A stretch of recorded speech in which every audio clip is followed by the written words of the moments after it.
Okay, hello. Welcome to Birthing the Gifts. I am clinical psychologist Dr. Kyla Holmes, and here at Birthing the Gifts, we provide a safe and compassionate space to grow your God-given gifts. In this interview series, as everybody knows, has been following, we discuss people's process of birthing their gifts. My cousin Aunt Ruby Burgess has been with us before, and so we're coming back for part two. So I appreciate you coming back for part two to keep the conversation going. Yeah. You're more than welcome. I'm happy to do it. Okay, awesome. So in part one, I felt like Ruby, I felt like it was kind of maybe the first kind of part of your experience. We talked about when you were a younger child, kind of in your earlier years, and sort of what I guess probably shaped in a lot of ways your values, what was important to you, what mattered to you, and then kind of got into the early part of your career. We talked a lot about early childhood. That was a great conversation. One thing I want to circle back to, I made a note on it in the first part, but didn't get a chance to come back. So this is part of the reason I want to Okay. do part two. So I'm just going to jump in with this first question. So I Okay. think if I remember correctly, I think you said your first kind of degree was in business administration. Right. Is that right? So I was wondering, like, how did it go in that direction first? Like, why that first? And then, like, I just never knew that. I never knew it was business. I just thought it would have always been something about education, child development, or like I would have never known that. So, like, what made business administration first? My mother was a teacher. Okay. Mhm. My mother understood teaching, particularly in Arkansas. She understood the restrictions and the um, limitations on moving forward in that particular field in Arkansas. She understood that clearly and very well. All right. So her advice was always choose a degree that is going to take you further than I have been able to go. Um, I think mother wanted a degree in psychology, what you're doing. And she wanted to move forward and all of that in that area. Well, even now, getting a degree in psychology in Arkansas is difficult. You have to Right. move on and move to other places and stuff. So I think she knew all of that, and so she always advised us to do something else. Business is something that I told you I was a procedural and I don't call it analytical. I can be part specific, which is what I call what the research calls analytical. I call part specific. Okay. So I can be part specific, but I can also put things into a whole picture and Mhm. know that every piece forms a larger picture and that you don't get the piece is not a whole in and of itself. So I understood that. And I also understood that I could do business. Business was no big deal. I could do that Mhm. and I did. And so therefore, my first job was in a small community college Mhm. in Mississippi, Mary Holmes Junior College. Now they are the community colleges. Back back when in the 60s, I don't know when they became community colleges as opposed to um, junior colleges. But Okay. my mother went to Dunbar Junior College, okay, Mhm. Mhm. to get her first degree. But then they became community colleges. This was a small Presbyterian junior college in Mississippi. Okay. And I Okay. went there in the, nowadays, I guess you call it the business department of the college, the finance. I think these days they're called the Department of Finance or whatever. But back then Mm-hmm. it was just the bookkeeping department. And I went Mm-hmm. in and I went in as accounts payable clerk. And as Mm-hmm. accounts payable clerk, I got this little number 3 pencil. Okay. I don't know if you know what a number 3 No, pencil. no, no. I think I just know about number twos with yeah. Okay, that you bubble in stuff with. That's because it's Okay. darker. It is a Okay. darker, softer lead. A number Okay. 3 is a sharper, harder edge. Okay. Okay. Okay. Mm-hmm. And so you can put little numbers in little boxes on a Mm-hmm. ledger. Okay. Okay. All Okay. right. A Okay. number Okay. 3 pencil, a ledger, a 10 key adding machine, and a check making machine. I Okay. see. I Okay. see. Okay. Okay. Well, this is interesting. This is interesting, yeah, because one of the things that stood out from what you were saying is you were saying that it sounds like you have the ability, and I think I want to be intentional about using that word ability to think in part specific ways, but then also being able to see the whole picture. Right. And so I wonder, let me see, you can let me know if this is what I was hearing, because when some people are on their journey and birthing their gifts, right? And their gifts can be like, what are you passionate about? What are you good at? Maybe what's something that can make an impact in the community? What's something that's going to make you money and be sustainable, right? Like all of those may not have the same answer, right? Right. So I guess what I'm wondering is, are you saying that you had the ability to think in part specific ways that maybe lended itself well to business and administration and those types of things? But then are you saying that that's maybe not what you were passionate about, not what like mattered most to you? Right. Absolutely. Okay. It was not what mattered most to me. Plus the fact, it takes you away from people. You're just Mm-hmm. in a cubicle with your little ledgers and things, doing your little thing. It takes Mm-hmm. you away from the people aspect of living. Okay. So, Mm-hmm. um, so therefore, yes, I would say that, but it was that journey that helped me get back to the whole teaching experience Mm-hmm. and being around people and that Mm-hmm. kind of thing. Okay. Okay. Because it sounds like you knew that was important for you, for what you wanted to do, what fulfilled you. I need to Exactly. be around people. I need to be doing some other I need to things. be with people. Right. Even okay, and I'm just gonna give a small example. I work best. I work best even now in a situation where there are people around, they're talking, they are doing their thing, there's lots of noise, there's you know, and then I would see people say, oh, they've got to do homework, they got to go and be by themselves. And I'm going, no, that's not the way, that's not the way African culture is. Okay. We are particularly people, Mm-hmm. and we get energy from other people. And even though I might not be engaged in the conversation, I want to be in a room where there's life. I Mm-hmm. don't want to be Yeah. in a quiet, secluded, dead space. Okay. Okay. All Okay. right. So Mm-hmm. and so for me, that didn't make, and it still doesn't make any sense to me, Mm-hmm. except for certain children who need the quiet. But the Mm-hmm. majority of African children, African Mm-hmm. ancestry children, do not need that unless they have been trained from the beginning to Yeah. need that. Right. Otherwise, they don't need it. Okay. Okay. Mm-hmm. So, and it doesn't give them the energy necessary to get stuff done.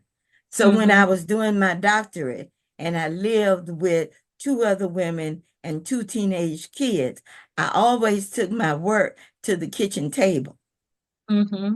to work so that all of that energy was around me.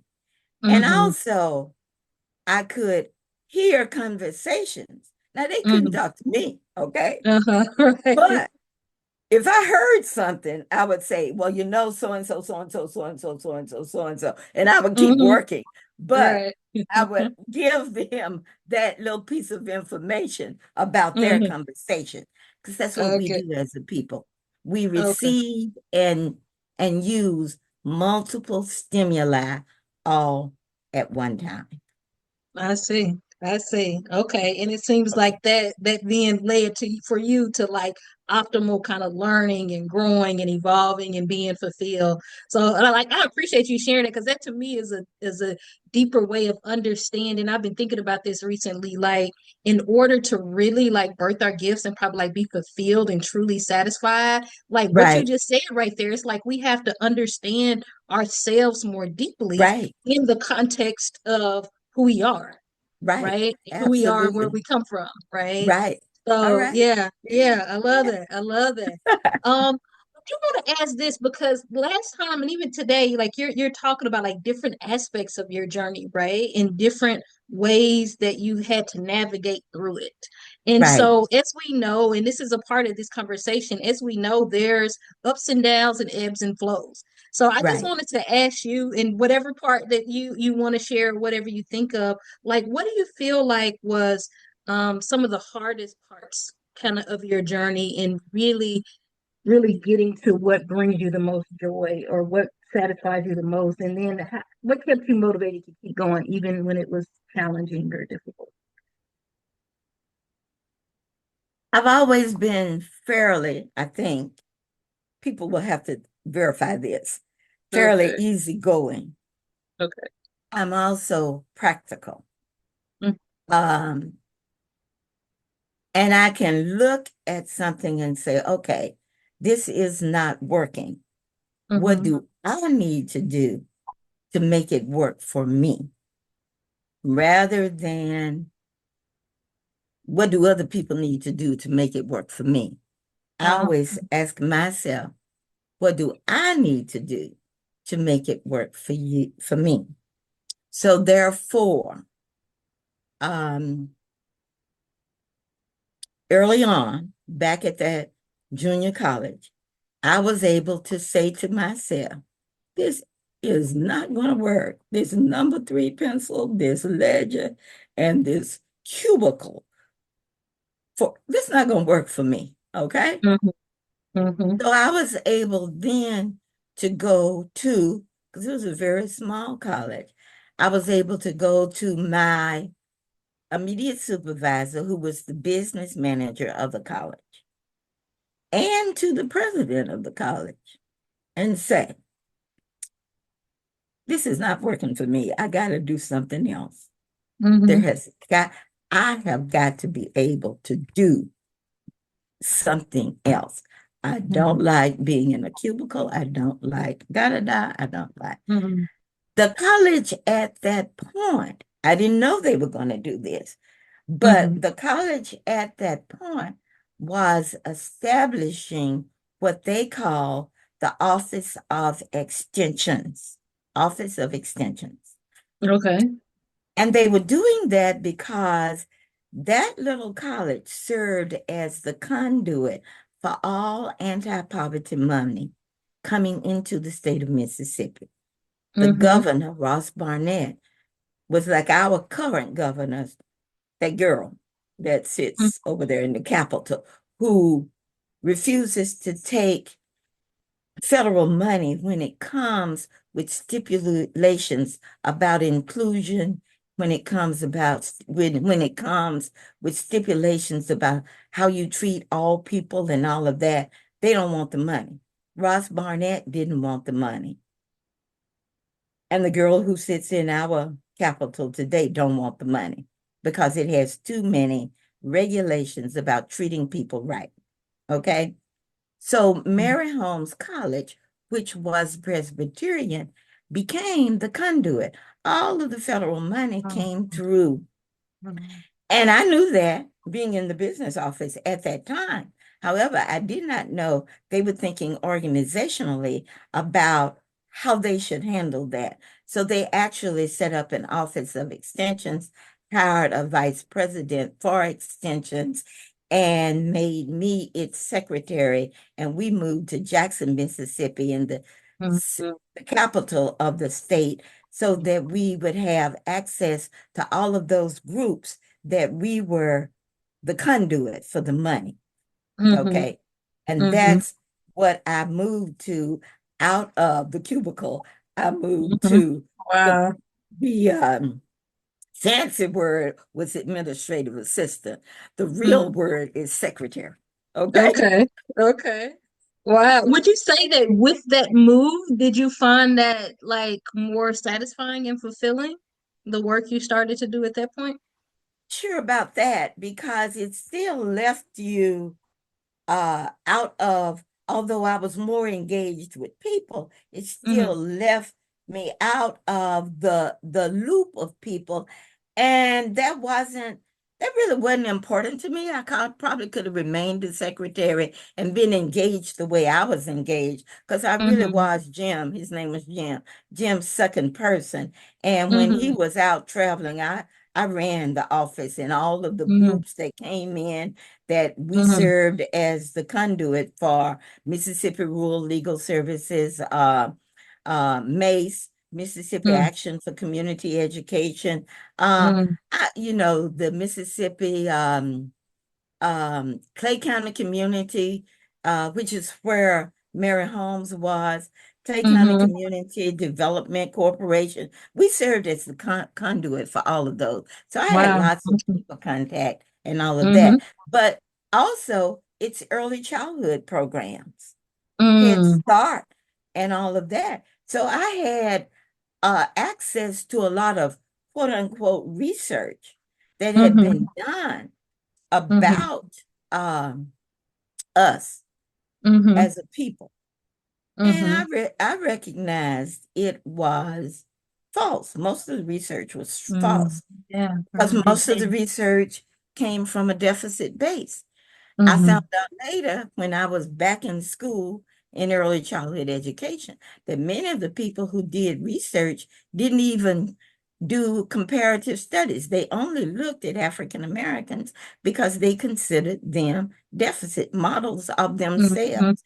So therefore, that's all they looked at was African Americans and never looked at, well, what does this mean in terms of child growth and development?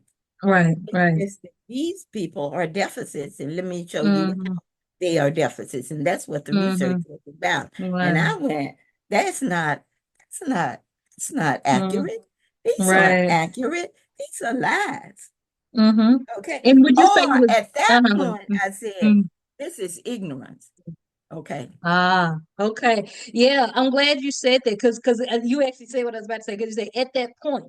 So I wonder, was it at that point in your journey where you really, even though it sounds like it was a foundation already within you to think about things in that way, but when you really start to encounter that research is when you started to really think about it even more deeply, it sounds like. I think so. I think so because we had always been raised that we were African people Right, and right. that there were things about our culture that was different than the ruling culture in the United States, which is Mm, European American. So we knew that and all of that. I don't think I had made the commitment to serving African and African ancestry people maybe until I got to that point. mm-hmm. Okay. And I Right. said, oh, this is pure ignorance or racism. And I'm Mm-hmm. going to do the benefit of the doubt. I'm going to assume that it's just pure ignorance. Okay. Okay. Okay. Mm-hmm. Mm-hmm. Mm-hmm. So, Yes. Okay. yeah. All right. Okay. Thank you for sharing that. Like, yeah, I love it because I think that's how it goes in the journey, is people being able to um I think just going like I know it can sound cliche to say take it one step at a time, but it's Well, yeah. really in some ways what you're saying is just like you took it this step, this chapter, and then it's almost like I wrote down earlier when you said when you were in your cubicle that you noticed something, like you Mhm. noticed this is not going to work for me. Right. And then Exactly. it sounds like you then your next step was you moved accordingly. right? You're like, now I Right. know this is not gonna work. And then you did, it sounds like you didn't stay stuck in that place. You were like, next step, now what do I do? And then you advocated for yourself and communicated like where something different needs to happen. Not Yeah. everybody does that. So, Yeah. so that's Right. why that's interesting. People may notice this is not working for me, but they can go on for a while. This is not working Right. for me. This is not working for me. 10 years later, this is not working for me. Right. Right. So it Right. seems like you moved. Oh You yeah, I didn't moved stay in in the that first. place. I, it was like the first year and a half or something. I remember that first year, my roommate, we lived on campus. It was a small community college that had housing for staff and faculty on campus. And we lived, and I had a roommate, and that roommate had been the business teacher. Mhm. She had taught typing, she had taught shorthand, but 6 weeks into my being at Mary Holmes, Inell, her name was Inell Wright. Mhm. Inell was diagnosed with multiple sclerosis, right? Mhm. And had to come out of the classroom, right? And Mhm. I, being the only secretary at that time or clerk type person, I had a business degree. So they put Mhm. me in the classroom. So I actually started teaching higher ed Wow. 6 years after, I mean, Mhm. 6 weeks after I landed on that campus. And Wow. she wasn't able to um, Mm. function Mm. because So of you had to her. step And then in. that Okay. day, it was Mm. debilitating. It was more debilitating than it Mm. is now. And she moved Mm. back home, and they Okay. gave me her load. So Okay. part of her load, the business, um, the bookkeeper, the main Mm-hmm. bookkeeper, not the business Mm-hmm. manager, but the bookkeeper taught like the bookkeeping and stuff like that. And I taught typing, shorthand, 10 key adding machine. Okay. Okay. So Okay. those are the things that I taught, picked up, and then he Mm-hmm. picked up the rest of her classes. Okay. Okay. Okay. So so anyway, that was probably the beginning of my formal teaching experience. Okay. Okay. Okay. All Wow. right. Wow. Now, fast forward to when I said to the business manager and the president, this is not working for me. I need something else. And then they say, oh, we've got a new office opening. We think you'll do well in this office, blah, blah, blah. Probably something you said, because I was able to go to them, advocate for myself. And they Yeah. knew that this office was going to need a secretary who could then say, make decisions. Mm-hmm. Right. Right. Yeah. I don't know what they were thinking, but Mm-hmm. they said, we got something for you. So Okay. that's what I Look did. at that. Okay. Look at And the that. first thing was when Jim came from, I think he had been at Columbia University in New Mm-hmm. York when he and his family moved in. He said to me, oh, you're going to be my new assistant. I need you to go to Jackson, Mm-hmm. find us an office, Mm-hmm. equip the office, set it up. Mm-hmm. Let me know when you got it, and I will be there, Okay. Wow. which Okay. is what I did. Wow. It It went from was, there. and then it went from there, and I really Mm-hmm. was. I could be a decision maker even then. Mm-hmm. And Mm-hmm. you know me, I can make I was, about decisions now. to say, I was about to say, I believe it.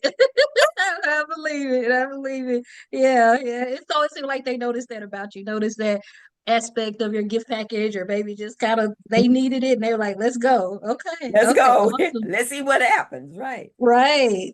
You said something earlier that I want to maybe kind of dig into a bit.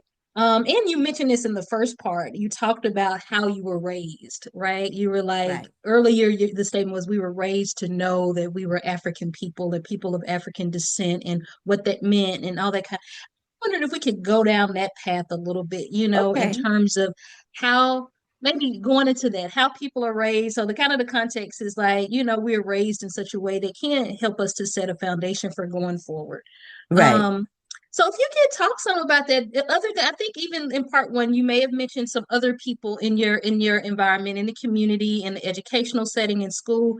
I'm wondering in this conversation if we could focus on like family context, the biological Okay. family All right. context.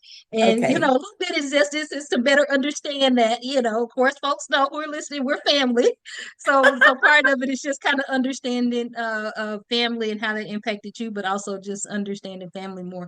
But who would you say when you say this is how I was raised, and this is how this instill this experience of being raised instill these values and this understanding in me? Who would you say contributed to that in like the biological family context? In the biological family, I think it was, and we called her Big Mama, but Clarence Fleming Sullivan. Mhm. Okay. No, Clarence Sullivan Fleming. Okay. Mhm. Ella Mae Fleming Burgess. Um, and I think just the family. I'm gonna say something that your grandmother said to me once when I was doing a presentation somewhere. And this is, of course, after I'm grown, after I've done the whole early childhood thing, and I'm speaking at some gathering in Little Rock, and I emphasize our Africanness. She wanted to know why I emphasized that more than I did our Christianity. Okay. And I said, because those of us who are Christian know we're Christian. Many, many African Americans do not know the value of being Africans, and they negate it.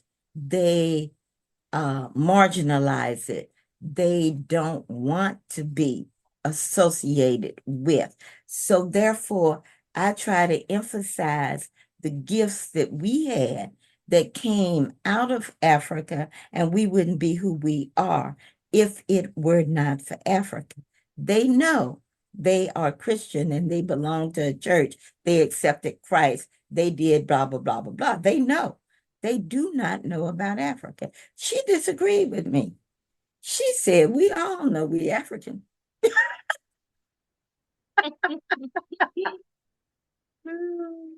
She said, but we don't all know we are children of God. Now, that was a discussion that we had. Of course, it didn't change my path. And you know, it did not change her path. Right. But we understood where we were coming from, right? Mm-hmm. Mm-hmm. So, back to the biological family, I Mm-hmm. think many of us don't talk the way I talk in terms of African ancestry because they have the same understanding that your grandmother had. And that is, everybody knows they're African. Mm-hmm. Black, you know you're African. Mm-hmm. So Yeah, I it just would seems like what you're say, saying is the deeper way to understand that.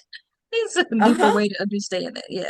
right, uh-huh. Mm-hmm. And so therefore, I think, and so many things that we did were um verified our Africanness. Mm-hmm. Aunt Ruby, Aunt Ethel, if you married, she told Leonard, who was trying to court a young lady, and he had met, right? And he was telling Aunt Ethel, and Aunt Ethel said, "That's your cousin." And he said, "No, no, no, she's not my cousin. She's a McFarland. She's not my cousin." She's, you know what Aunt Ethel said, who was also a McFarland? She said, "My cousin, your cousin. Mm-hmm. We all in the same family. You Okay. cannot court her. She is your cousin." Okay, Mm-hmm. back to Mm-hmm. Africa. The African, not proverb, but law is, the thought is, families marry families. There is no such thing as individual marriages. Mm-hmm. Families marry. family. Mm-hmm. So fast forward to today. Mm-hmm. In 2023, Bola and Cola, my kids, come to visit. I have Gloria, Leonard, all the people Bola was close to when she lived with me. Okay, I have dinner, a small family dinner for all of us, right?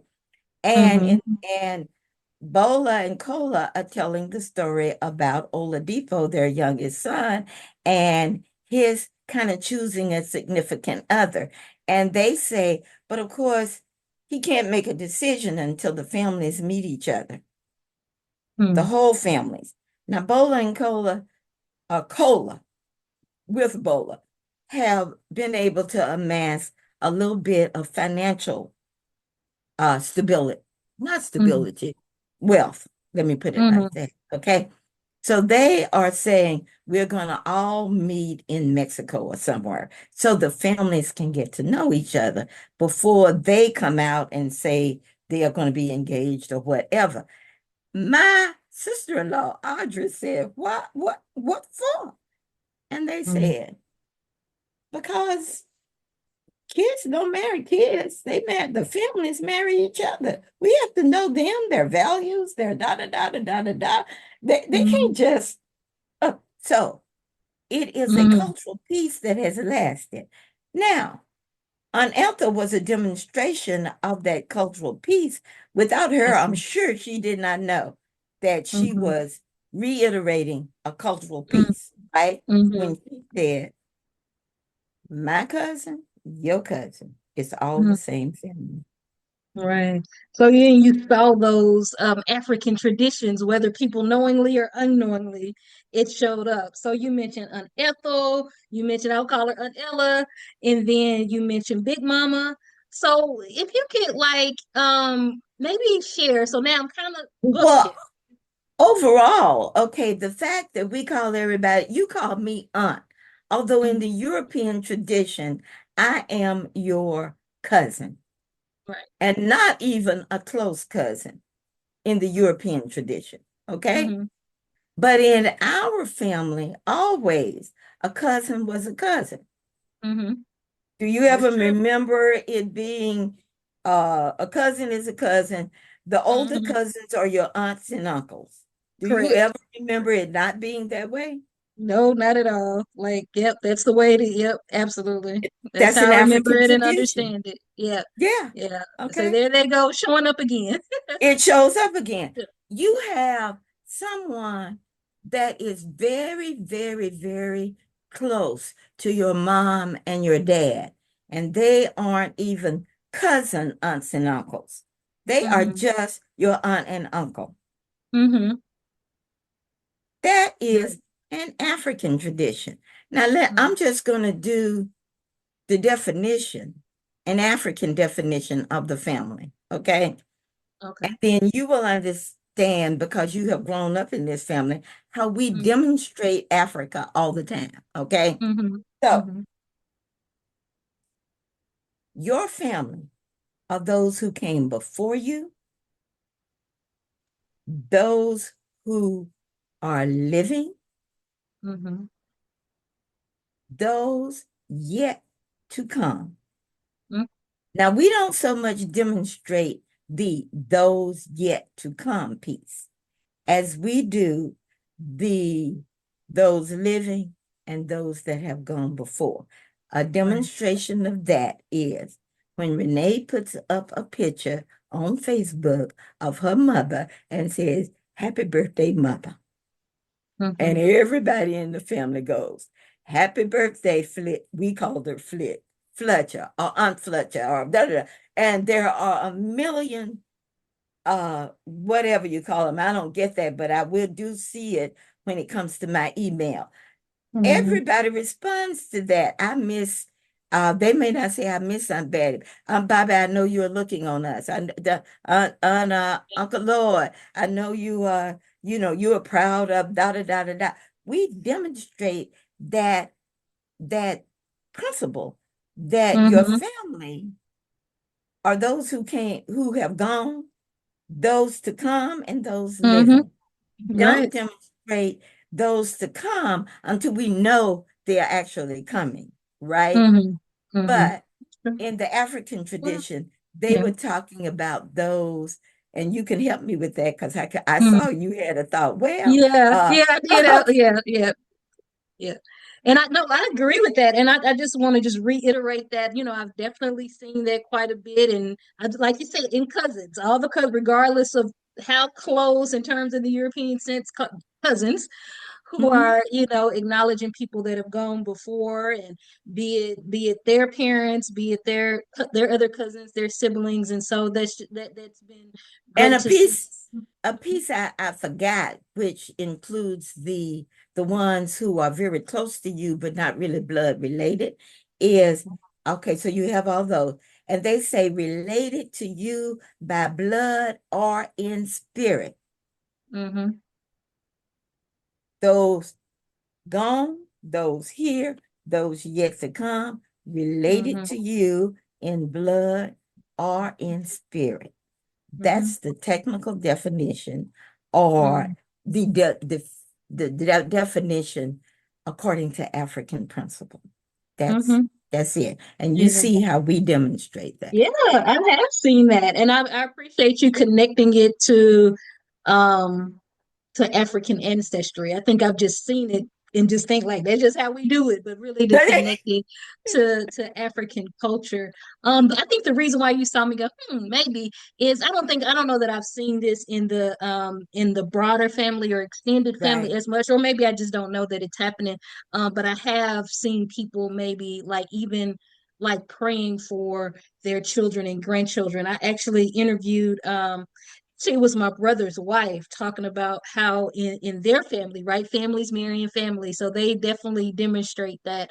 But seeing how in her kind of in her family, they pray for, and now it's become our family, right? Praying for their children and grandchildren, right? And even Right. before they're here. And so E- that's been a Exactly. tradition Those yet in to her come. family, those yet Right. to come. And that's definitely, she Right. talked through that, and how that happened and how that's intentional and how they do that. So I was like, and so in that context, I have seen that.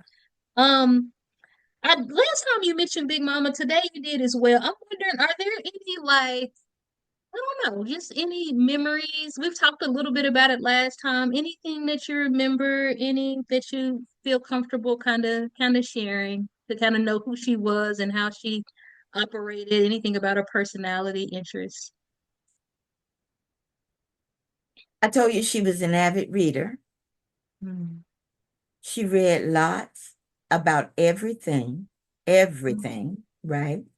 She allowed us to read stuff that I know in other households they didn't allow young folks to read, uh, because they were Christian.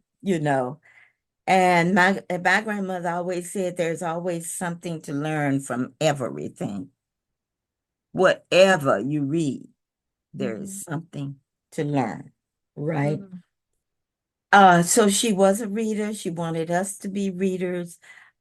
She wanted us to be knowledgeable about the world and the way it works, especially the world of racism.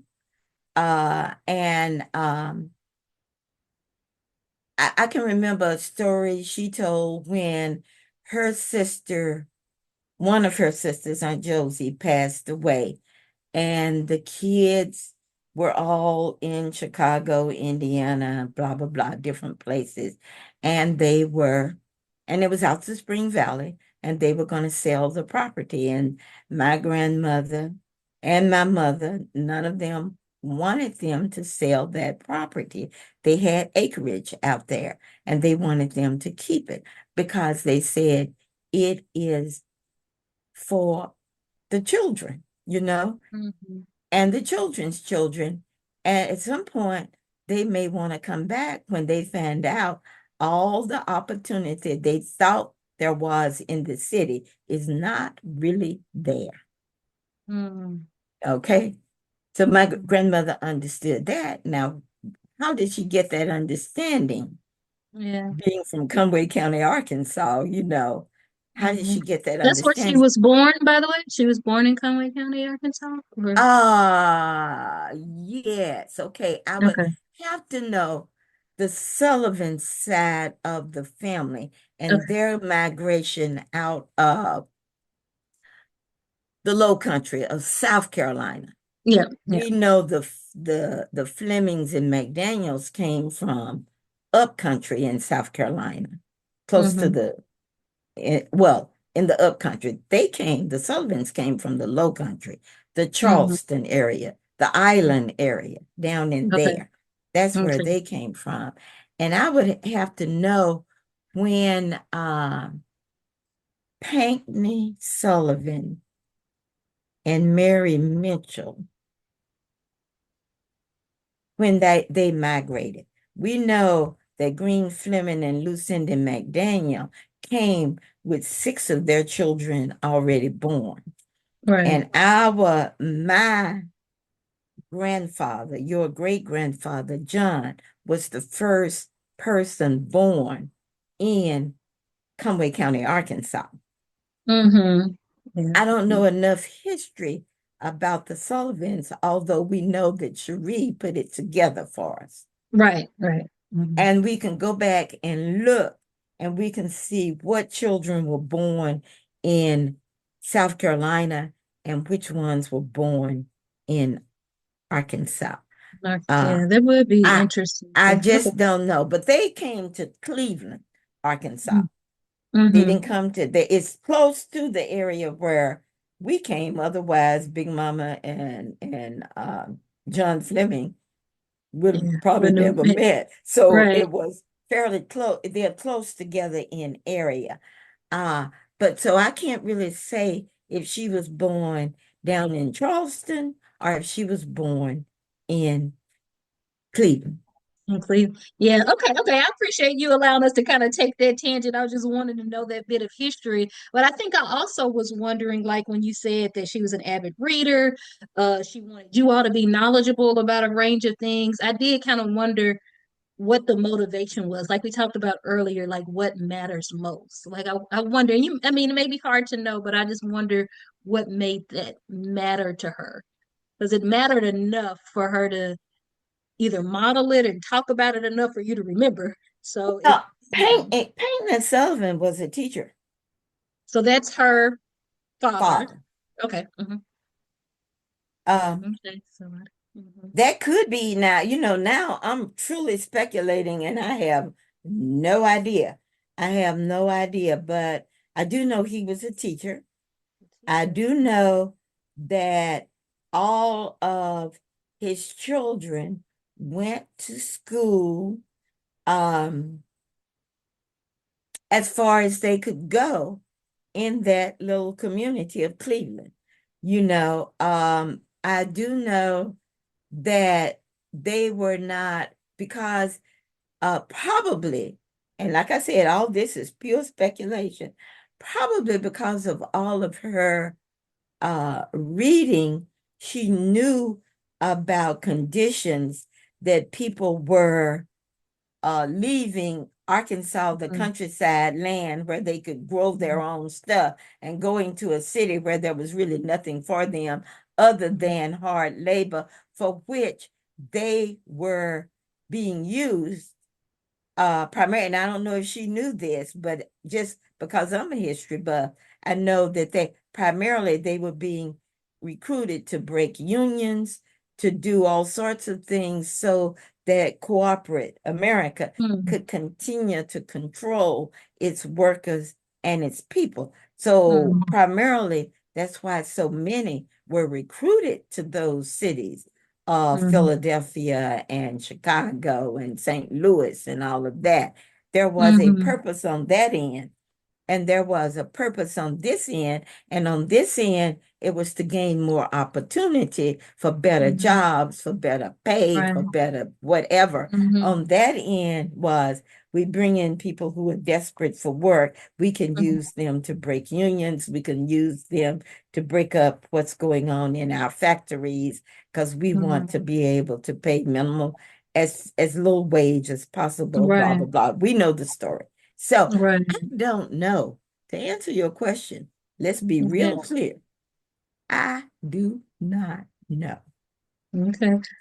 So I You appreciate should, you being clear about that and also providing context though to help us to kind of make some inferences like this maybe, but right. not knowing for sure. Yeah. Right. Like But it the fact that she and mother were trying to get uh these other cousins and stuff not to sell off the land and stuff that they had, to yeah. keep it, to take care of it, to do whatever. Go wherever you want to, do whatever you want to, but try to do these things also. Mhm. The fact that they were doing it was, to me, says that they had a better handle on the knowledge of Yeah. what was going to face them when they Right. got where they went. Right. Wow. Wow. Wow. That's powerful to know. Because that's so that impacts people's like process of birthing their gifts, just to kind of connect it to that, to have people who came before you that had some type of discernment and Right. wisdom about what's to come, and trying to help give you some wisdom about how to navigate that. Just as a point of a just as a fact, if you know it. Do you know how far Big Mama made it in school? Like how? You know what? I say fourth grade. Gloria says eighth grade. Now, I don't know which one is accurate. I do know that that little one-room school in Cleveland went to the eighth grade. Okay. I know that. Now, was Big Mama able to stay there until the eighth grade? I know Aunt Josie, Aunt Rosie were able to stay, but they were younger. Okay. There were 10 of those children, and Big Mama was on the upper end, and they were on the lower end, Aunt Josie Okay. and Aunt Rosie. So I'm not sure if Big Mama went all the way to eighth grade or if she stopped somewhere. But I don't know. It just seemed like in my memory, I heard fourth grade, but I really don't know. Okay. Yeah. So Because it seems like Gloria it says wasn't eight. over past eighth grade. It wasn't past Yeah, eighth well, grade, we know like it wasn't past that.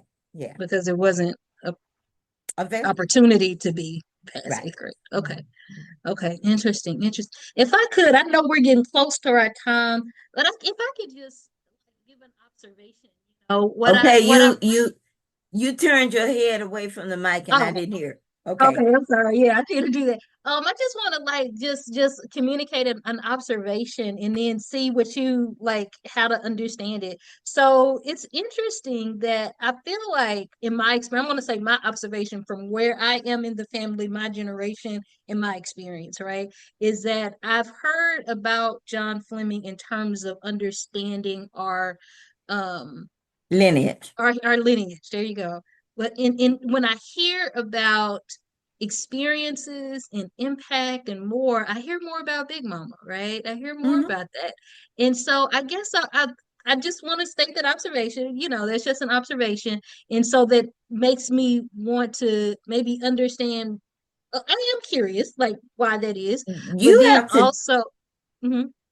no, go No, ahead. I'm just gonna Also, say just the second part of the question, and then just see if you have anything to share about him and who he was, and anything that you remember about him. okay. All of us were born after John had passed. Okay, I didn't know when John, he had passed. Okay, go ahead. he passed, I think, while mother was at Dunbar Junior College. And mother is the oldest girl in that family. So you will hear stories on those Monday night history things that we did. I learned more about John from Uncle Audrey than I had ever known because John was not, none of us knew John.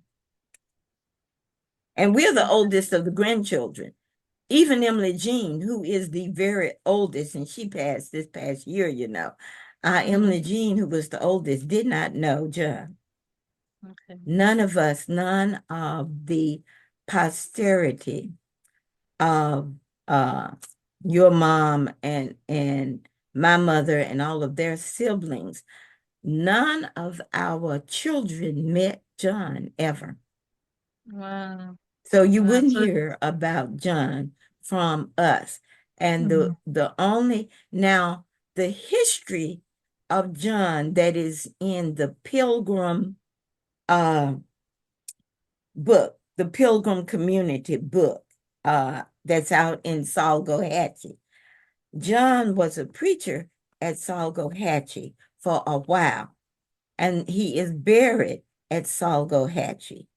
And Mhm. so when Salgohatchee decided to make all of that kind of historical preservation stuff, then they were trying to get stories of people who had been who had either migrated when they came from South Carolina, when they Mhm. came to Arkansas, they went to the Salgohatchee area. And Mhm. so, although that was not John, he was a minister there. So they wanted his history in the book also. That Okay. history was written by Mother. Now that's as much what Mother wrote and what uh, Uncle Audrey tells. Those are the only two anything we have about John. Okay. Wow. So he passed away when he was young. He must have been like really Yeah, young. he was really young. Yeah. Yeah. Yeah. And Big Mama was young. She was, Yeah. yeah, yeah, they were young when they Yeah. passed. Because she was like what, 60 something? Uh-huh, maybe 62, something like that. I would want to speak Put your to finger because on, I'm not yeah. yeah. I Yeah. just don't, yeah, and I'm not comfortable with the saying what it was for John. But I Yeah. know with the Flemings, those are the, Like the Uncle things D. that people in the past have struggled with. Yeah. Yeah, yeah. Yeah. Blood Yeah. pressure and Okay. things. So, yeah. Yeah. I appreciate you just kind of going down that path with me. I just, Oh, from that's my quite all perspective, right. I was just trying to glad kind of to. understand that. And I didn't, yeah. So like to understand that like he was really young, and it sounds like Big Mama was as well. Because to me, Mhm. I see that as young. I see that It as is, young. look, Um, it's young to me. Yes, yeah, absolutely. And at the Uh-huh. same time, being able to talk about the impact they made in the family and on the Right, lives of those that they influenced and raised. And right. so it sounds like he was a preacher. But do you have anything? Because And I a think I've heard. gentle and a Go ahead. gentle person. Yeah, and I was going to From ask what what if Uncle you heard. Audrey Yeah. said, very gentle, very caring, very um I guess visionary, you know. Hmm. Those are the kinds of things that I've heard about him that a a adaptable. Here is what's going on now. Here's what we need now. Let's try some of this. Let's try some of that in terms of farming and stuff. Hmm. That's what Hmm. I've heard. So therefore, yeah. But I think Yeah. the strongest piece was his gentle nature. Okay. Really? Okay. I don't know. Maybe I've heard Uncle Audrey say that in passing, but I don't know. I'm processing it in a different way now. So Right. I appreciate you bringing in those characteristics of him. I'm not sure Uncle Audrey said gentle, but when he Okay. described things, and I don't remember the story of when he and Flick, we called Aunt Fletcher Flick, Mm-hmm. when Audrey and Flick were children and jumping on the bed, and he had told them not to jump in the bed. He came in, he saw him, and he just looked at him, and then Mm-hmm. he went on. And that was Okay. it. That was the end of it. They Mm-hmm. had to process what the Mm-hmm. look meant, Right. what it, and all of that. Mm-hmm. And Mm-hmm. so, and I remember your mother's going, wow, you know, but that's the story of a gentleman. Right, right, Mhm. absolutely. Like he didn't have to have a harsh tone or He didn't have to have, yell he or didn't be have all to like, spank mm, him. He didn't have to mm, do any of that.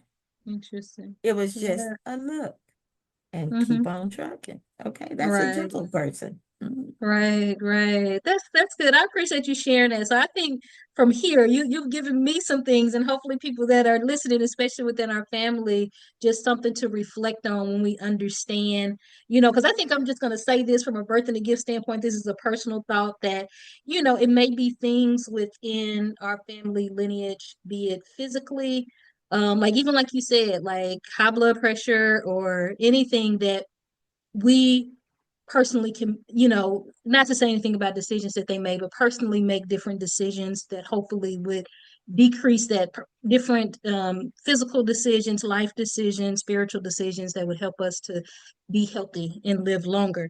And at the same time, still remember that I love how you said, I'm gonna reflect on that to know what's going on in our world, to be avid readers, to have a gentle nature that, from my perspective, that is love and God centered and and all of that Mm-hmm. and take that, be sure to Mm-hmm. take those things and then evolve in ways that help us to live healthier lives and to Right, learn from them.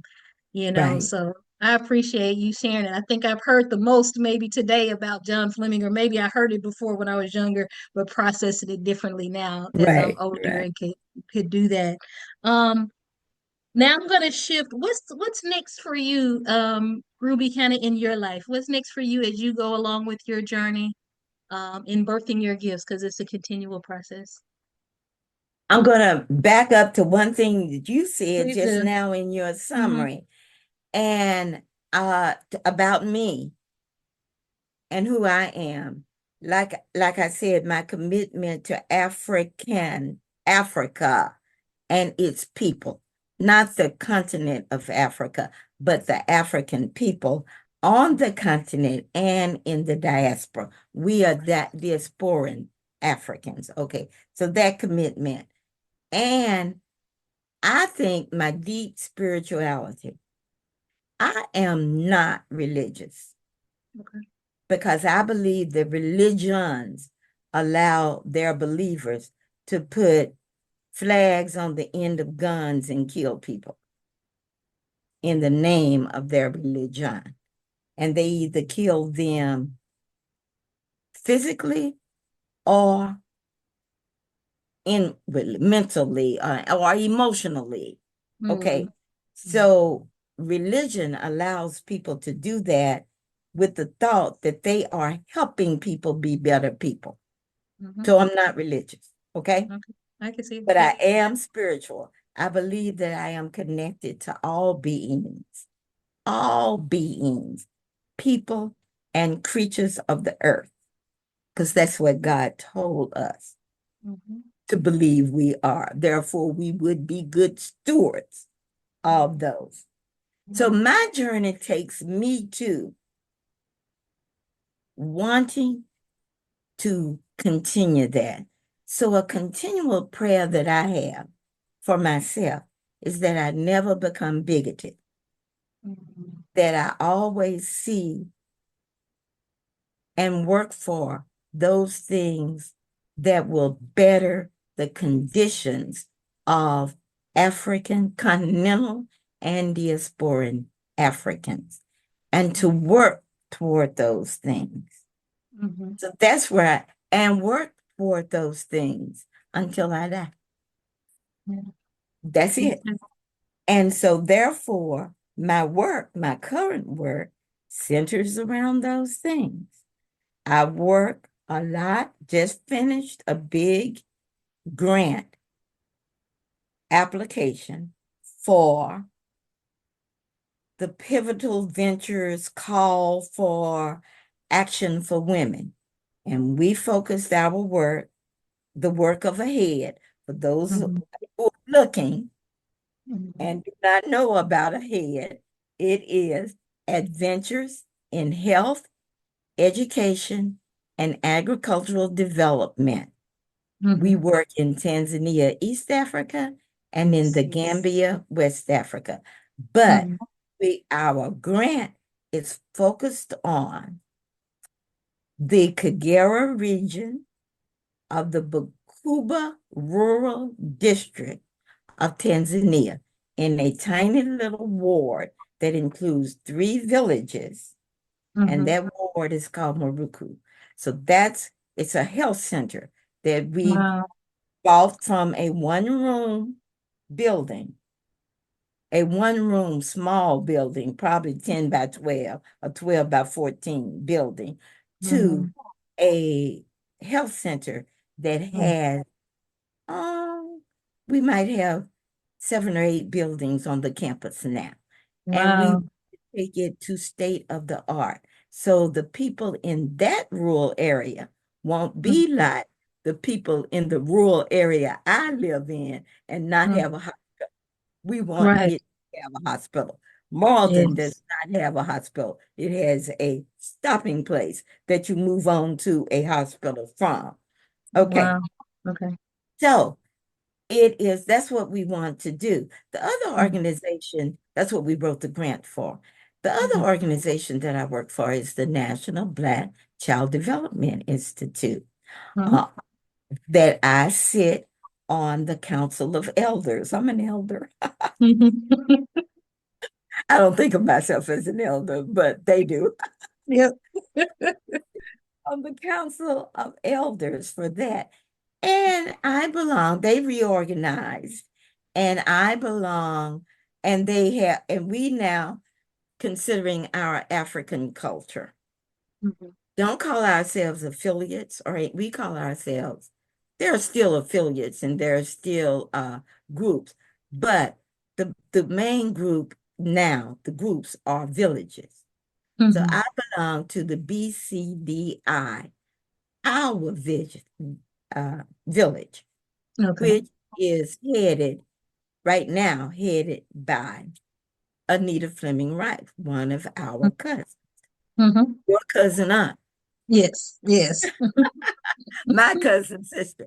But at any Mhm, rate, uh, those are the two organizations that mhm. I spend a lot of time working for, other than the fact that I want to keep my brain pretty good. So I Mhm, mentor doctorate students at Walden University. Those are the mhm. things that I do, so. Yeah. But the Yeah. two are still in keeping with that commitment to Mhm, Africa and African peoples all over the mhm. world.